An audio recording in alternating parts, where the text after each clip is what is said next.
Bubbity boo, bum, bum. Hello! Hello, the world! We are the mouth of manliness! Manliness.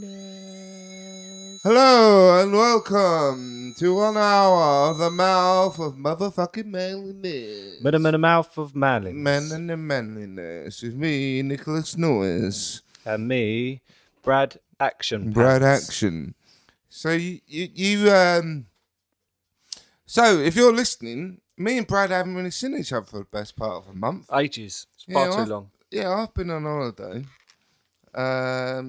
And Brad's been going through a fucking revolution. And yeah, the world's all changed. It's all changed. In the land of Mouth of Manliness. It's not for you guys if you're listening. Stuff hasn't changed that much. Right, I really wanted to do a big shout out to Nick on Nights. Oh, yeah. For starters, he's got a really good name. Yeah. Secondly, he gave us a massive shout out today. Yeah. So this week, our episode with Simon Murphy came out. Love Simon. And Simon was pretty magic. And I don't know, it felt a bit special that we were getting stuck into bipolarity, like face on. And then Nick put up a bit on Instagram. There was a segment from it, and was saying how amazing it was. And I do think that was one of our that would be our Sony award. Yeah. Because it was just someone actually talking about bipolar in a really honest way. Completely. And it seems to have been really good for him. Yeah, I got that impression because he posted another video. He posted a afterwards. video and talking about how medication makes you put on weight and things like that. And, you know, all these things that are just never talked about. And it felt really, really special to me. Yeah, amazing. And he's such a lovely fella. It just felt like a privilege to be sat there listening to him telling his story. Like, I was choked up through most of it. And like, it sounds not horrible, but like, how can I put it?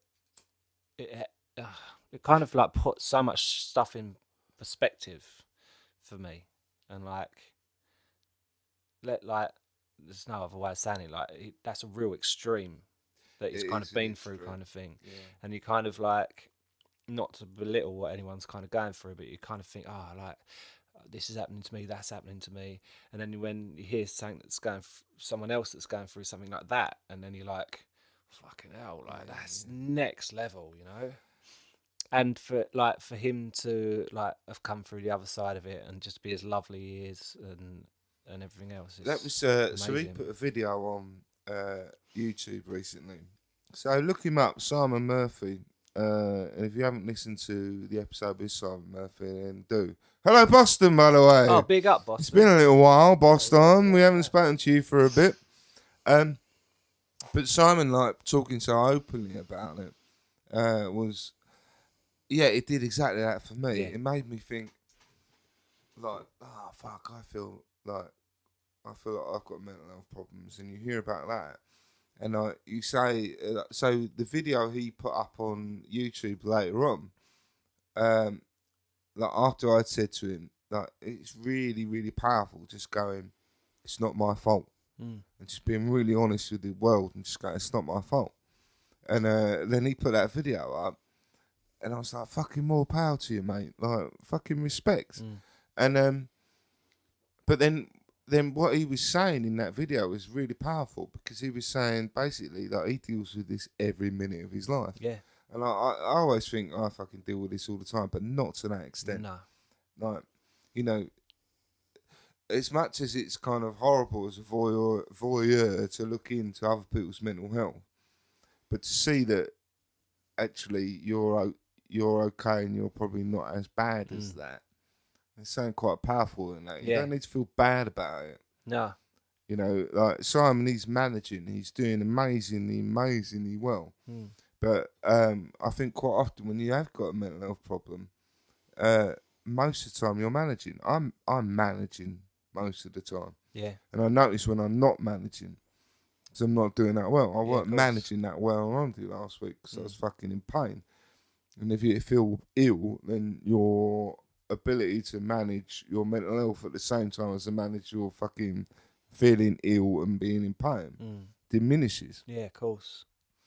So, in the time that we've been away, I feel like Brad has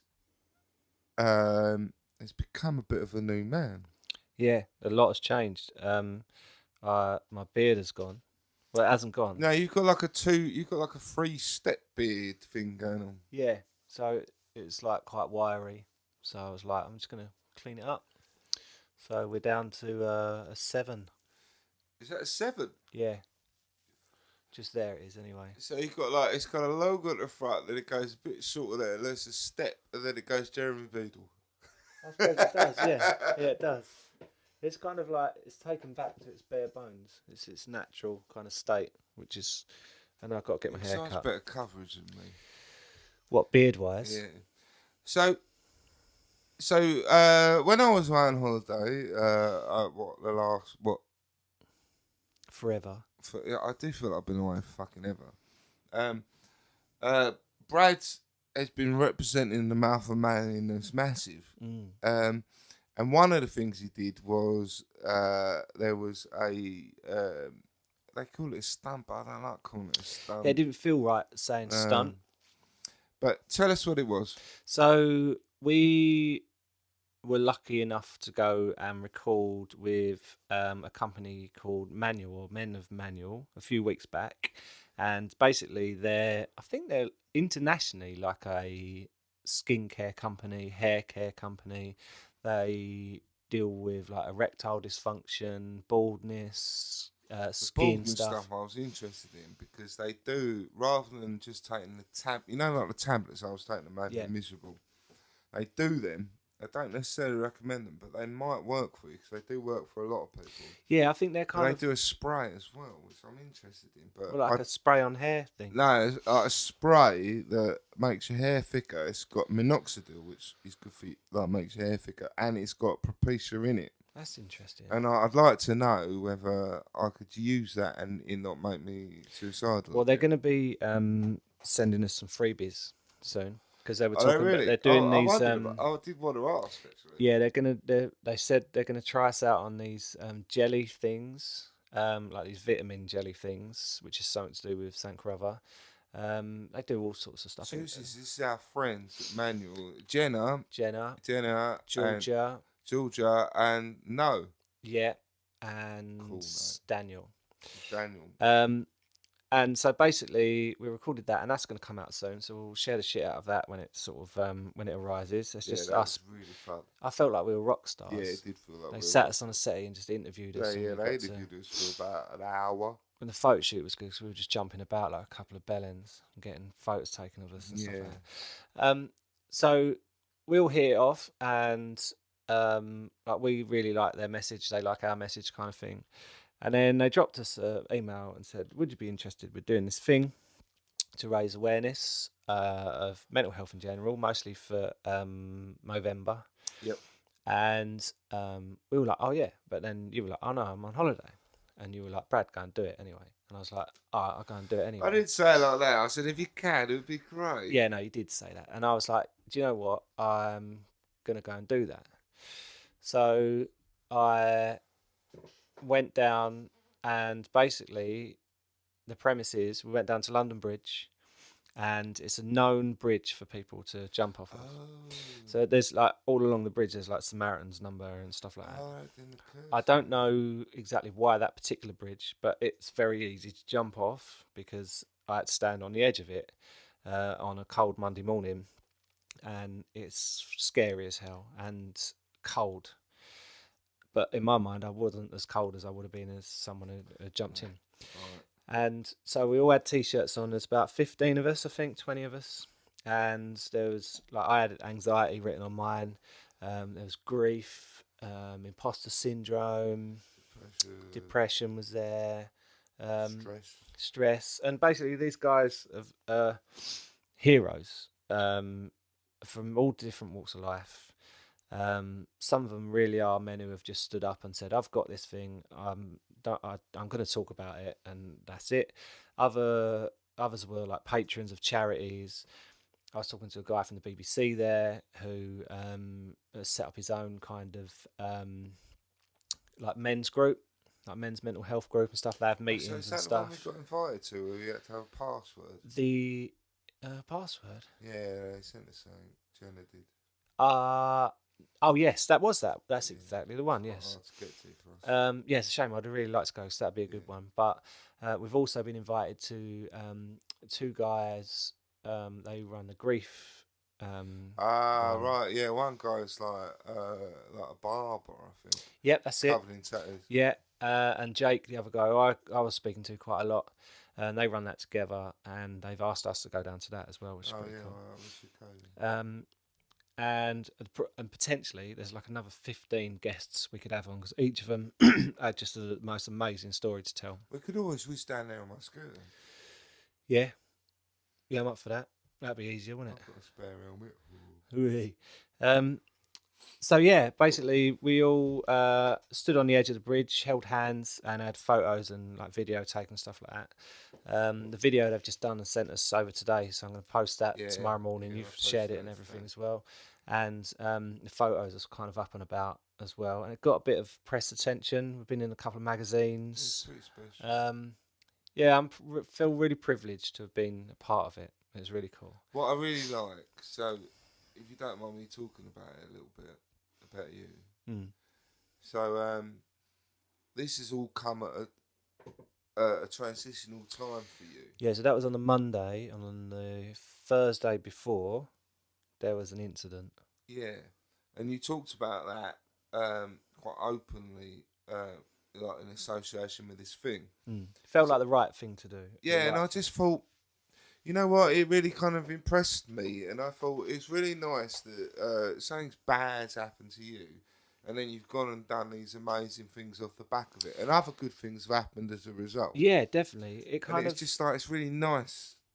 Like, that's perfect. It's really poetic. It felt like that, and it was a moment almost of like, I felt like I'd been given two elements, two things, and the universe has gone, just say them both at the same time. So basically, on the Thursday before that happened, I had a big argument at home, money related as ever. Massive bust up and argument in front of the kids, and I stormed out and I drove around as many supermarkets as I could, and bought as many painkillers as I could. Took some of them, not as many as I tried to do, and then tried to drive my car into the river. Yes. Yeah. That was a Wednesday, by the way. That was a Wednesday. So I saw you on the Thursday. That's right, yeah. That was Wednesday. It was, I was, from my point of view, I thought something was going to happen at some point, because the pressure was fucking It's been on the cards, yeah. And then when I saw you on the Wednesday afterwards, the Thursday afterwards, you just seemed like a new person. Yeah. It was like, you seemed really wide-eyed, and it was like, oh, suddenly the world is as it should be. Yeah. You just gone, right, fuck it, that's it. Yeah. And so the doctor, so the lesson to be learnt is that one of the best things I think you did is that it turned out you've got a great GP. Amazing GP, two amazing GPs. That you, when you were in that state, you rang the doctors and they said, come in now. I kind of like, at the time, I didn't feel like it was that kind of thing that, say, Simon described, or yourself have described, of being like completely out of it and held down by people in white coats and dragged up to the hospital and stuff like that. I didn't really feel at that level. I think No, but you don't. That's exactly the point. And I think like for me, I went off and did what I needed to do. So I didn't end up I only ended up like a small amount of the painkillers, threw the rest away, bought a big pouch of tobacco and shitloads of food and energy drinks. And I just sat and smoked and ate and just processed everything. And looking back now, I don't think I would have killed myself. But what the thing that scared me is I I didn't really feel accountable for my actions in that moment. Yeah. In the argument, in the driving away, because I literally spat the car away, drove like a maniac kind of thing, and then frantically driving around all these places. And one of them I couldn't quite go through with it, so I ended up buying like 4 energy drinks and drinking them instead, because it kind of felt like a similar kind of thing, like destructive, you know. Yeah. And the food kind of felt like comfort, and the cigarettes were kind of like something naughty still. It's because, like, yeah, you often talk about not being able to just eat Yeah, what you want to eat. And, and like, if you smoke, it's like, oh, I'm being really bad. So yeah. it's like, But what was interesting was when I've felt like that in situations in the past, the first thing I would do is go and buy 10 beers or a couple of bottles of wine and like really kind of destroy myself. So it's kind of like the painkillers and the driving into the river were kind of the thing I was going to destroy myself with. But that was almost as if like it was that, I don't know, like it was like an impulse. And that's what scared the hell out of me. And Kate's brother had come and picked her and the kids up. And I kind of knew the house was empty. I didn't want to go back to the house. I tried to sort out somewhere to stay in Southend. I thought, I'm not going to go back. I'm just going to stay in Southend. There was an element of me that was more worried about me being on my own then, like overnight. And you I know, you thought, could always come in. yeah, no, of course, I know that. And there's loads of other really people. There's loads of people I could reach out to, but I didn't really want to. I didn't know what it was at the time, and I didn't know where to go. I drove around quite a lot, and not wanting to kind of put it on anyone else, kind of thing. I know, and that's what, like we were saying, like the shame and Yeah, and not knowing what it is at the time. Yeah. It's so, and I was thinking, how do I even explain this and what I'm saying and everything else? It's mad, like backwards and forwards, backwards and forwards. Dealt with it really well. Yeah, in hindsight, I think I did, and I know it could have been a lot worse. But then knowing the house was empty, and I felt so sick from smoking all the fags and having like 10 cans of Monster Energy drink or whatever. I just wanted to be at home in bed. So got myself home, and I laid there. I was just like crying, and then there was a bit of me that thought, fucking hell, you really did try and kill yourself today. What's going to happen tomorrow? And I was like, I don't really know. Like, how do I go through having that knowledge now? Like, how do I just carry on? Like, I've got, like, they'll all be back in a minute. How do I just be a dad again and a company owner again and someone who has to go out and face people and stuff like that? So I just don't know what to do. So then I was like, well, I can't really ring 999 because I'm just a bloke in bed. Yeah. And I was like, oh, the doctors, like, probably be a week till I see him, whatever. Although mine's pretty good. I can normally get one like the next day or the day after, but it's late in the day then, kind of thing. And I thought, like, by that time, like, they will all be back, and would I be arguing again? Like, should I be taking myself out of that situation, kind of thing? And I rang up the doctor. I just said, oh, just wondering if you've got any appointments available. And they're like, oh yeah, like we've got one. I've got a cancellation tomorrow. Like, we can get you in tomorrow morning. So that's amazing. Like, that's really quick. And then obviously they say, oh, like, what's it regarding? And I don't know why, but I just said, oh, it's my mental health. I tried a few things today and failed, and I don't know how I feel about it. And she was like, oh, right, oh, okay, okay. And then put the phone down, and then within about 10 minutes, she rung back up and said, do you want to come in today? Like, we think you should come in today. And I was like, yeah. If I can interject there, when you told me about it, I didn't panic. No. When you told me about it, I could have just gone, oh, fuck. I didn't panic. Because I know your situation can be really shit. But I don't think your intentions are to leave. No. I've never got that from you. No.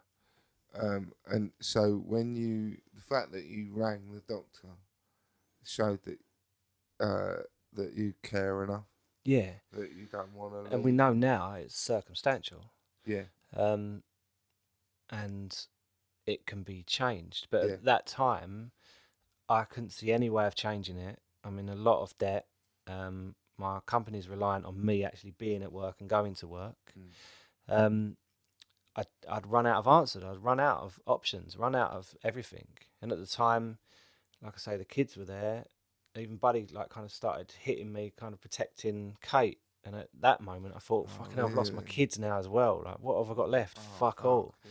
And I was just like, oh, I'm off. Yeah, that's like, pretty extreme. But now I know, and I've spoken to him about it since. I've said, like, I'm really proud of him for sticking up for his mum. I wasn't doing anything. Obviously, I was shouting aggressively.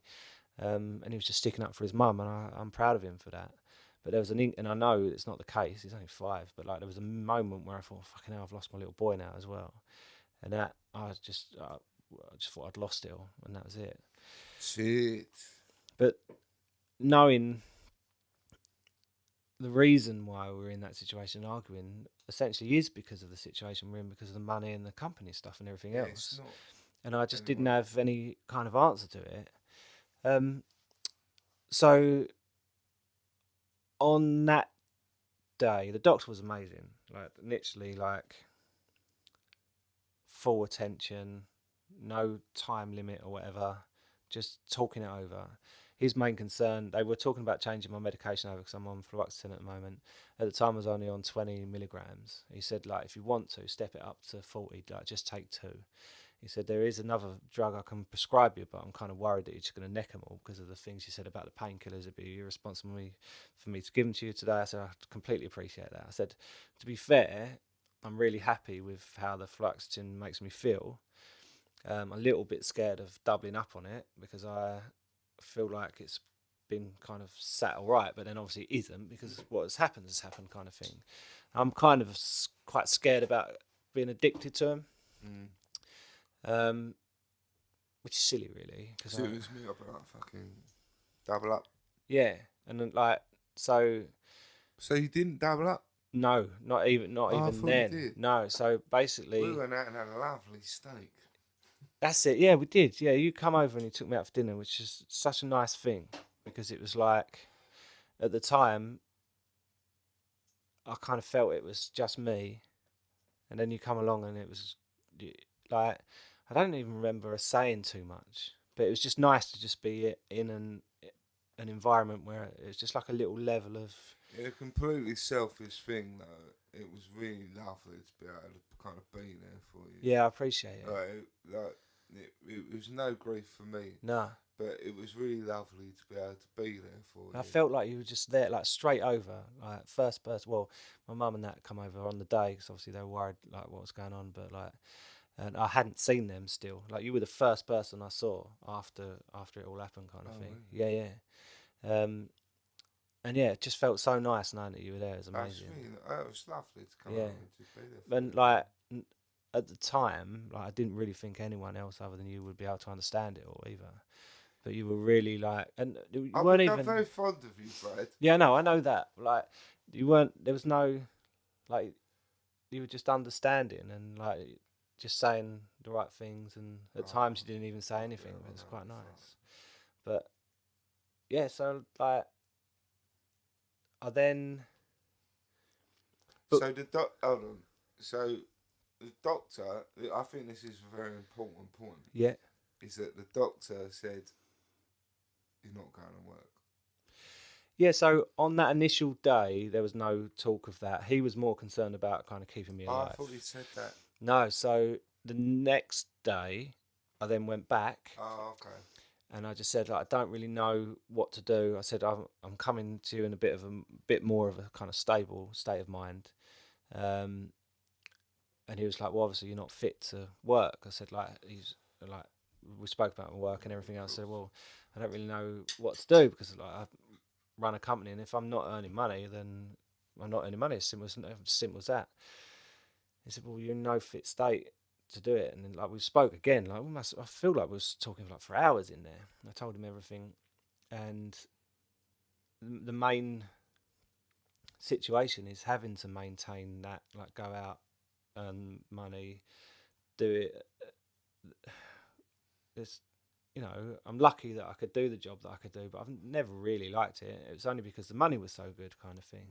I'm lucky that I've met some great people along the way, but there's, it's full of liars and people just out for themselves, and it's just But not. it wasn't giving you anything. No, it's not me. I liked the challenge. I liked it when people would say, "Oh, that's impossible," and I said, "No, I can work out a way to do it," and I would, and it would work. But then I wouldn't like it when we get a phone call next week and it doesn't work again. You've got to go and fix it again, kind of thing. And I know, like, I sound like a overprivileged, whinging baby, really. Like, I felt lucky that I. No, but that's bullshit, though, isn't it? Because like that's what I was saying to Dave on the last episode, was that your problems are your problems. Yeah. You can't then go, oh right, well, if I was living in Africa, then I'd have no money and I couldn't eat. You can't relate problems in that way. No, that's true. They are whatever you've got in your hand at one time. If your hand is overflowing, then it's fucking overflowing. Yeah, of course. And it's like, and that's what was happening for you. Yeah, and what was weird was, like, I've always considered myself to be open and honest and talk about everything, and it turns out I have been more than I used to, but still not enough. And I think that's one of the biggest problems, is like there's a culture kind of around me and my family. It's like, come on, let's have a drink. Like, don't worry about that. Stay positive. And I've kind of been doing that for the last 37 years. Oh yeah, that'll be all right. Just don't worry about it. Don't deal with it. Yeah, and it's kind of, I've not been able to deal with stuff head on. But since doing the podcast, I've been able to. Now, I feel like it's given me like a level bit of confidence. I've had these moments of guilt when I'm like, like you kind of mentioned before, when like and I hope I'm not speaking out of turn because I'm really not doing any dissing, but like when your mum was worried about you talking about things in that extent that actually it might make things worse. Yeah. So like when I've been away, I've been like, oh fuck, have I made things worse? No, not at all. But then I think I don't believe I have. No. Because being honest with yourself is really important. And like, I don't know, I've seen a shift in you. It's changed things. Yeah. But it's because it needed to change, and it needed to come out, and it needed to be spoken about. Because you were just managing all the time, yeah. managing, at the extent of absolutely everything else. Yeah, and the thing is, like, but again, not knowing what can change, how to change it, and a lot of it, I'd think, right, I need to find a job that I am passionate about, that pays well, and then kind of do that, like looking for an answer. And it would get to the point, especially like with this, where I'd be at work on a building site and I'd be constantly checking my phone, thinking, oh, please just be an email from someone or a message from someone saying, oh, like, we want you to come do this, want you to come and do that, kind of thing. But then, like, this almost become, certainly not this one, I've been in podcasting a little while, but like it become the answer so much that I at times almost destroyed it. That just doesn't happen. Yeah, because I'm trying to push it in a certain direction, which is it's not the answer. And I now know that the answer is just doing what we've been doing, is just talking about it. And sometimes it seems cryptic and different, but that's because that's what it needs to be at that kind of time, sort of thing. Yeah, so when this was one of the occasions when our listeners, when Brad just blows me away all the fucking time, and I don't even think he realises it. I went round. I came round yours on the Sunday, and we were watching a bit of Radiohead at a festival, and Brad's got a really nice acoustic guitar, and a rare occasion I'll say it's a nicer guitar than mine. But I had a go, and then Brad started playing the bass, and oh yeah, I forgot about Brad's doing the basically the bass guitar I really like is the bass on Tame Impala. Yeah. And basically that is kind of Paul McCartney's bass. So I'm just strumming a couple of chords with a little bit I've been messing around with. And Brad starts playing that fucking bass. And I'm like, you fucking cunt.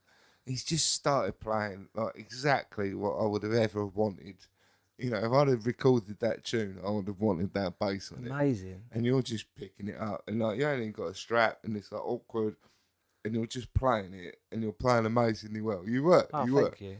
and I'm like, ah, and like as much as like our friend Stuart has annoyed me recently. You know, one of the earliest things he said to me was, "Brad's fucking talented at shit. He's talented at loads of things, and you are." And so it's really nice to see off the back of this really awful episode, is you've had an opportunity to kind of find out a bit about how good you are at things. Yeah. So, like, I went back to the doctors the next day, and they signed me off for a month, and that was scary. But basically, what that did is no one could argue with the fact that I've just got to do what I'm doing. No. I can't be going back to work. And believe me, there was days where I was like, how can I do this? I still owe all this money. I've still got to do this, still got to do that. And like my wife's been amazing. Like the support I've had from her has just been incredible. Because she agreed, and it was hard. It must be hard for her to do, because we've It's just scary. It's we've really spent all of this scary. time doing the opposite and trying to do the opposite, But then, like, it's almost like the universe has gone. You wanted an opportunity to work out what you want to do. Like, I feel a little bit again. I'm gonna sound like a cunt saying this, but like, there's so many things that I've wanted to do. So many things I know I can do. I don't really know what I want to do. But then, like I said before, I'd like to do music therapy. It feels like a sensible thing to pick and choose and kind of go and do. But basically, we went into I don't know whether it's called that now, but job centre basically, and find out about universal credits and what we could essentially get and how it will work. In my mind, I'm still going back to work as soon as possible, but being grown ups, the best thing to do is just go and work out, even if it was just going to cover this like little patch kind of thing. Yeah. And we went into universal credits. Now, in my mind, the last time I signed on when I was younger, you'd go in there and I'd say, right, I want to be a record producer or a rocket scientist. And they go, oh, we haven't got anything like that. But we've got this labouring job. If you don't go and do it, you're not getting any money, kind of thing. So I'd end up like going off in some other kind of different direction, kind of thing. Well, this is the thing. So I went in there, and they did our interviews at the same time. And Kate had like a big stack of all like the money stuff like that. She was kind of processing all of that on that side. And I got talking to the lady that was kind of dealing with me, and I said, "Oh, like yeah, I wouldn't mind doing some like driving jobs or something like that, like a little delivery round or something. I still meet people and talk to people, but essentially, like once I'm finished at work, I go home and that's it, kind of thing. Like sounding all keen and positive." And she was like, "You don't want to do that though, do you?" And I was like, "Well, yeah, if it brings in money and everything." She went, "No, that's not what you want to do. Like, what do you want to do?" I was like, well, I don't really know. I said, I'd really like to do something in music, but like, I bet you haven't got like lead guitarist of Kasabian written down there or whatever. I'd like to do like music therapy because I feel like that would help people. From what I've seen, I feel like that would help people still. I still get to sit around playing music all day, but it's in a direction kind of thing. And it's not directly like, if I make a bad song or a bad album, I'm not losing money because it's bad or whatever. It's like, finances are sorted, I'm getting paid for it, there's music involved, and I'm helping people. Like, it ticks 3 boxes. I feel that's a sensible answer. She was like, well, I'll help you, we'll train you to do that. I was like, what, really? And I was like, and they were like, yeah. And she went, how long are you signed off for? And I said, oh, it's only like for another like 3 weeks or whatever. She went, go down to the doctors, get yourself signed off until the new year. I was like, what? Are you sure you work for the job centre? She was like, yeah, get yourself signed off until the new year. New year, new you. We're going to put you on some courses, get you trained up, and fire you in that direction. I burst into tears. I was literally, my face exploded. It's like, I don't know, it just felt like for the first time, it wasn't just me talking to you saying, oh yeah, I want to do this and I want to do that. Obviously, I want to do all that stuff. Like, really felt like someone like just was like, yeah, we're going to help you do that and do it in that direction, kind of thing. It's like, but like a face of Can you do that? But you're not working for yourself. I think working Yeah, for yourself is PAYE. not a good idea. No, I agree. This I would do for us, like for ourselves, kind of thing. But we don't get paid for yeah, this, but so we just do it anyway. I don't want to have to rely on it for financial. I know it sounds No, weird, we're not but going to make any money out of this. no, I know we don't make a penny out of it. But yeah, I know what you mean. Like, I'd rather it be like a PAYE job, and the finances need to be covered and sorted, So and the like pressure isn't on me so much, kind of thing. And those jobs do exist. They do. So hopefully, well, the story continues. So I messaged a company called Ace Music Therapy in Chelmsford, and I'm going to go and meet the lady next week. I think it's like a 4-year degree and then a bolt-on course at the end, which kind of scares the hell out of me because I think, how am I going to finance that? But people I've been speaking to are like, yeah, you can do this and get that grant and stuff like that, and you can work like a couple of days a week and stuff like that, which is amazing. It's something that I didn't think I would be able to do, being a father of 2 kids and living where I live. Degrees are really easy. My degree was really easy. Yeah, I mean, I'm up for it. Do it all online anyway. You don't, like, I used to have to go to libraries. Yeah, I think. Well, the mad thing is, I'm up for doing that, and as long as everything else is sorted, then I can see that being what I do for the next 4 years. But I also got in contact with Mark and Rob from Time Music Therapy in Basildon. Now, what's weird is I see their stand at Village Green Festival in Southend, and I remember thinking that's really cool what they're doing. Am I with them on Facebook? You might have done. So it's like, oh, it'll kill me for not remembering the acronym. It's like therapy in music, something. So I emailed him and I said, look, I don't know what I'm doing, what I'm talking about, but like, can you give me some kind of direction, even if it's like, oh yeah, go and do this course or that course, whatever. And he said, oh, we do a club night every Monday for the people that we've had in therapy to basically come in and show everyone what they've learned during the week, like come down to that. I was like, oh, that sounds cool. So I couldn't go down like the first week. They do things at the Edge in Basildon. That's it, in the Edge. And I joined that group. Oh, amazing. I couldn't go down the first week, but I went down the following week.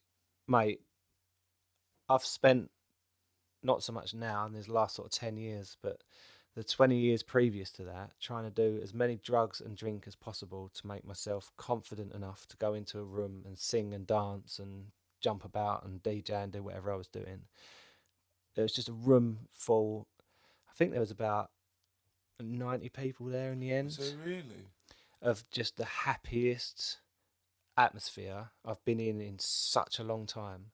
People were drinking still, but no, not like drinking our drinking. Like, it was just like, I think I saw 2 people buy a beer or whatever. But just joyful love of life. Just no gripes, no. It was just pure.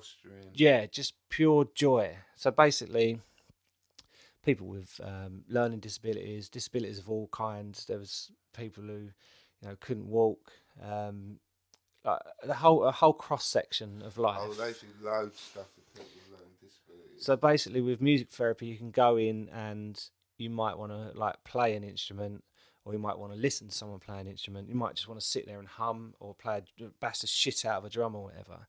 And people, they do it throughout the week, and then at the Monday night they come and they show their skills. And this was just karaoke night on this night, and it was so good. Like, people, like the energy and people getting up and singing and stuff like that, and playing guitar and stuff. And like, I just thought, like, at a moment I was thinking, like, imagine doing this every day. Like, it'd just be so good.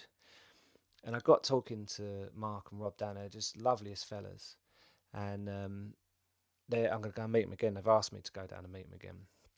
And I don't think I need qualifications to work with them either. So it's something I can start doing straight away, which is good.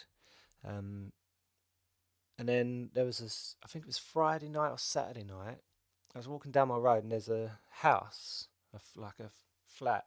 And in the window they've got these monitors. And I always look up and think, I wonder, like, someone's making music up there. Because they've got like monitors, I can see like a mic set up and stuff like that. So I wonder who it is and what sort of music. And they're literally like 4 doors down from me. I remember thinking, like, it'd be so cool if like I made music with them and they were just neighbours and I could just pop in and stuff like that. I looked up at the window. I really recognised the guy. I was like, I know that face. Like, who is that? It was Mark who runs Time. It's the same guy that I'd been emailing. He literally lives down the end of my road. Like, as if that ain't the universe, like getting involved in some kind of weird way. And I'm like, I thought about messaging him, and I thought, oh no, I'm just going to sound like a mental. And then he messaged me and said, oh, like, don't worry about not coming down. Come down next week or whatever. Oh, by the way, like, did you walk past my house the other day and see someone like staring back at you, trying to work out whether they knew you or not? And I was like, yes, that was me looking up at you, trying to work out whether I knew you or not. He literally lives like at the end of my road. It's fucking crazy. It's like blown my mind. It's really difficult because I think life is really fucking tough, and the pressures of bringing in the money, and kind of like, especially when you've got kids, and like bringing in the money to support your family, it's really fucking hard, and it's the ultimate pressure. It's the biggest pressure, and I think it's a huge pressure on men. But it's also a pressure on women as well. Yeah. You know, like, women feel that pressure as well. And often it's like the kind of, like, the ruiner of relationships. Because it's like, oh, why are you not fucking bringing in the money? You know, like, you're the man, you bring in the money. But then, you know, that also fucking flips on its head when it's just, like, a single mum. But essentially, it's like, that's not all there is. No. You know, that plays into this fucking paradigm that's what you do. And if that paradigm, like, that's fine with a lot of people. But if that paradigm's fucking killing you, then you step out of it. And the scariest thing is when you don't notice that it's killing you, because it feels like the right thing to do, because it's what everyone else around you is telling you to do. Yeah, no, but that's normal. Yeah, all consuming and all encompassing. Yeah, exactly that. But that's been killing you. Like, we've been doing this for 6 months. 9 months. 9 months. And we've done amazingly well. Like, you know, the podcast has done much better than I ever believed it could possibly do. Yeah. But if the one thing we get out of it, and the best thing we get out of it, is that you have just gone, hold on, I'm not playing that game no more. Then I'd fucking close the books now. Yeah. And go, like, I'm happy with that. Because Brad's better. Yeah, he is. Like, that would do me. You know, like, we were saying, all we wanted to do was make one person think, oh, I'm okay. Yeah. And I just feel like if you feel better about things, then you do seem to be a different man. Yeah.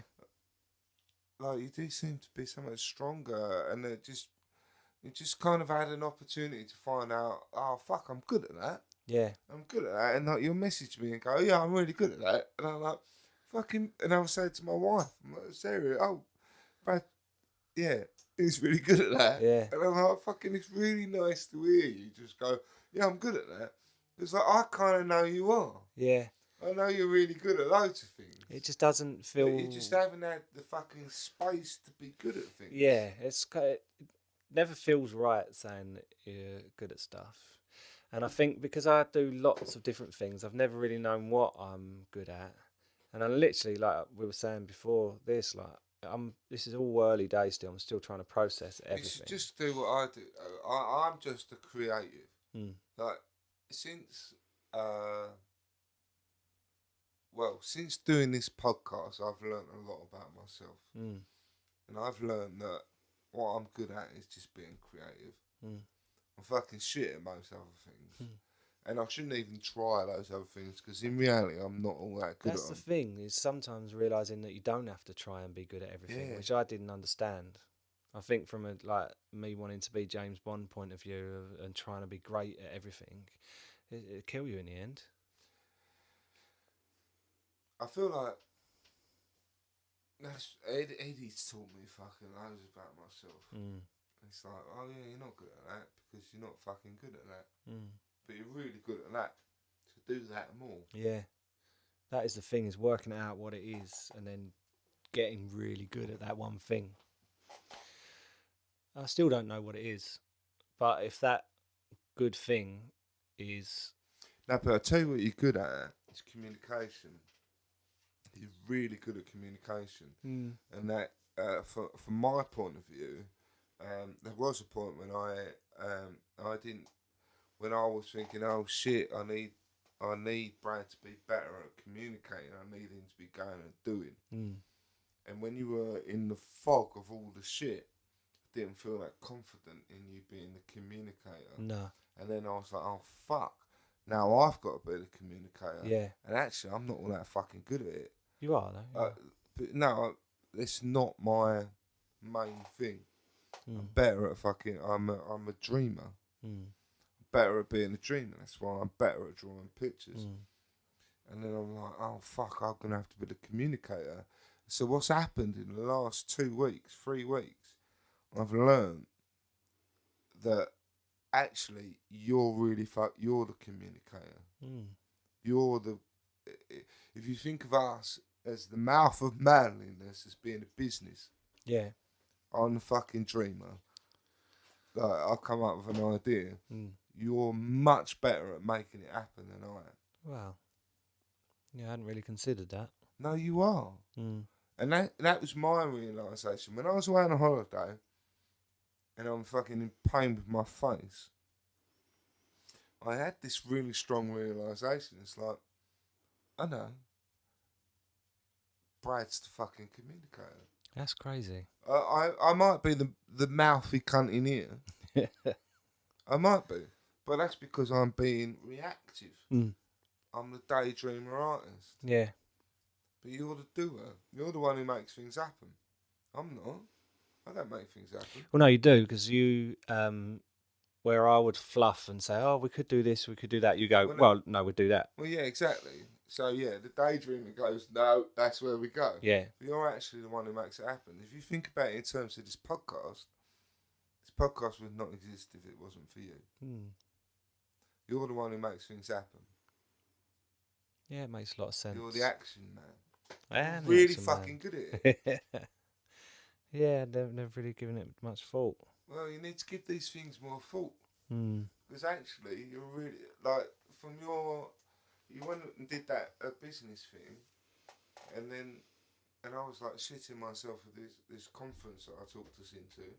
Oh yeah, I got to go and do that. I'm like, I'd be much better standing on stage going, I've got all these ideas. Yeah. Because I could do that all day long. But walking up to people blind and going, oh, like you should buy into what we're doing. I can't do it. Yeah, I don't mind doing that. I quite like it. Do it fucking tenfold. Which you totally taught me. Wow. And I really learned something about it. But what I like is the fact that since you've kind of stepped back from all the shit, I'm learning more about you. And I'm learning more about... It's like, okay, that's there. And now I'm learning about all these powers. Yeah, I think because... You impress me all the fucking time. I suppose I've been living a lie like for the past 5 years of being like this. You haven't had space to be yourself. Nah. And I've not really known what or who myself is. But I'm blessed to be able to do a lot of different things. Or not, whatever I put my mind to, I'll give it a bloody good go. And I'll go all in on it and try and learn as much as I can. And then I'll get disappointed that I can't. No, but that's a massive skill. Yeah.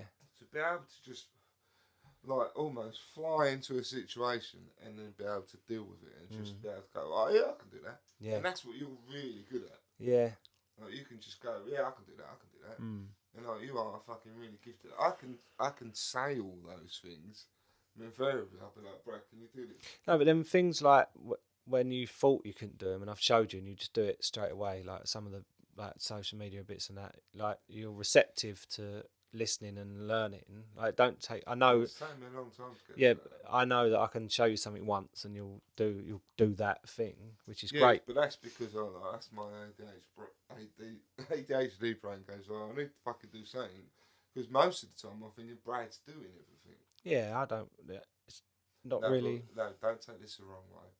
What I'm saying is that you're an impressive individual. I don't know how to take it, but thank you very much. You are. And in reality, whatever comes your way, you'll deal with well. Yeah. And you'll end up doing something really fucking good. Mm. And I think, I think in reality, you'll end up doing something like we're doing. Yeah, I think so. The stuff like with Warren. Oh, respect. Massive respect to Warren. Yeah, 100%. I don't know him as Warren, I know him as Wergy. But respect to Wergy, my man, who I've been getting on very well with. He's lovely. I've got better guitars than you. He's asked us to go into the studio together and make some noise. Yeah, we'll do it. Mm. We'll do it. We'll do it soon. I was thinking of Sunday night. Yeah. No, I just think, I look at you and I just think, oh, it's fucking good as shit. I do. I feel quite jealous. I hate seeing it when you're slumped, because I look at you and I just think it's fucking capable. There were moments when I've been kind of processing it all over the last sort of probably 3 years, where I've been sat literally hunched over the dinner table with everyone talking at me, and I've just been staring into space and just lost, like dead, just like nothing, like couldn't carry on. And I think the thought of anyone else feeling like that and getting to the point that I got to makes me feel really sad. Like, I feel lucky that I've been able to get it sorted out, and I've had you and like the support network around me. Kate's been amazing, my mum and that's been amazing. Everyone has been great. Like, I'm really lucky and privileged, and the first initial thought I had was, there's so many people every day who have the thoughts that I had then that day and haven't got that network around them or any voice of reason or whatever, or maybe haven't got kids. Like, basically that the kids sort of kept me alive, you know. Yeah, like the thought of not being able to the thought of not being able to see them again. But like, there's people out there that haven't got that. Like, I feel like we can help them with this. I do feel like we can help people, but I also think that when you're, I kind of often think of it as like a war analogy. When you're in the trenches, when you're fighting the battle in the trenches, and I've done this myself, you're in the battle, and the battle is against your own mind. And I'm in that battle quite a bit. I look after my own. So I look at, like, my purpose is looking after my family and kids and the people I care about. Sometimes, like, that's all you can do. Yeah. And you can't actually be, there's putting yourself in comparison to other people and thinking, oh, they've got it worse. That's not really the frame of mind. No. The frame of mind should be, right, I can only be good to others if I can be good to myself. One of the problems I had was I felt like I was giving everything that I could do, working the hardest I've ever worked before, longest hours, earning as much money as possible, and it still wasn't making everyone happy. I think for a long time, because of the culture that we live in and everything else, that trajectory of like, get as good as you can at your job, earn as much money as possible, at the end of it is all these answers answered with money kind of thing. No answers. And it's not answered at all. If anything, it's the opposite. So it's that idea of looking externally for your answers. Yeah, which I'd done for a long time. And there's like, that is a complete fallacy. Yeah. You look outside, like, oh, if I was a millionaire, everything would be alright. Millionaires aren't alright. No. Like, it looks like they're alright. They're going out, like, you look on Instagram and it looks like they're having a lovely time. Yeah. But they're not alright. No. Be better off just earning enough. I feel like you've really turned a corner. Yeah, it's massive. I really do. Yeah, it is. I'm really pleased. like I said, it's a shame. Like up until yesterday, I've been sort of jumping around and all, like the person that I've wanted to be for a long time. I'm just tired today, but no, but you had therapy today as well. I did, yeah. Often a bit difficult. Yeah, I had doctors this morning. But what's amazing now is normally this point in time, Thursday night, at whatever time it is, 11 o'clock. Is it 11 o'clock? I'll be thinking, fucking hell, like I've got to get up in 3 hours, 4 hours, Yeah. I've got to go to work. Tomorrow, I've got one of Kate's friends coming over who is like an advocate for women, postnatal depression, breastfeeding, healthy eating, and stuff like that. And she was reaching out loads. She was concerned about me and how's Brad and everything else. And she wants to do a podcast, and she's asked me information about it. She's going to come around in the morning, and we're just going to talk about loads of stuff in the same sort of vein as this. And it's like, I'm looking forward to getting up in the morning and having coffee and taking the kids to school. Fridays we take buddy breakdancing, and I'm looking forward to that. And like, I still feel like I'll edit this tomorrow, but it's not going to feel like a job or work, but it's still working towards something that I want to do. Yeah. And obviously I'm aware that all that financial stuff is still there. I'm still 60 grand worth in debt, but there's ways now that I'm going to be able to sort it out once I close the company down and stuff like that, and it'll still be there. I want to pay it all, but it's not right in front of my focus, and it's been lifted, like a weight's been lifted. Yeah, it's weird, isn't it? It's so weird. It's weird. I can't even. In. Yeah, I did. Yeah, I give in to it. Yeah. And it's scary still not knowing the answers. Like I say, I'm in the same position. But what's exciting is I'm going into this next phase of my life with the support network around me of like friends and family that are just incredible. And the knowledge that the NHS is there for me, the doctors are there for me, therapy is there for me, and it's there for everyone. And if you've had problems or a bad experience with like doctors or therapy or whatever, try again, move somewhere else, try and different doctors, different way, ask for funding or whatever it takes. Sometimes insist and ask, or ask us, and we don't know, but we might be able to point you in some direction, or ask your teacher or someone at work, and just do whatever it takes to stop you feeling how you're feeling. And that 20 seconds of confidence to say, do you know what, fuck this, like I've had enough, I'm going to turn it around, will not only make you feel better, but the people around you feel better as well. I want to take the moment to, from what you were saying, it just kind of made me think about one of our kind of long-term people who's been in touch with us, and speak to Remy. Yeah. And say, Remy, we love you. Yeah. And hear all this stuff. Yeah, mate. And to Carl as well, who's been writing a book. Writing a book? For a dark time. Yeah, he's been sending me these bits and bobs, and he's kind of like done lots of bits in it that have kind of mentioned us and mentioned Helen, who was on recently. Yeah. So Remy and Carl, I know you're having it fucking hard, but we're with you. Yeah, man.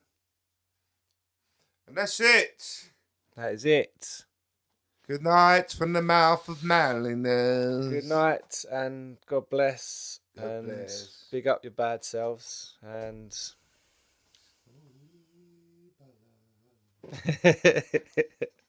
Bedtime. bye. Bye.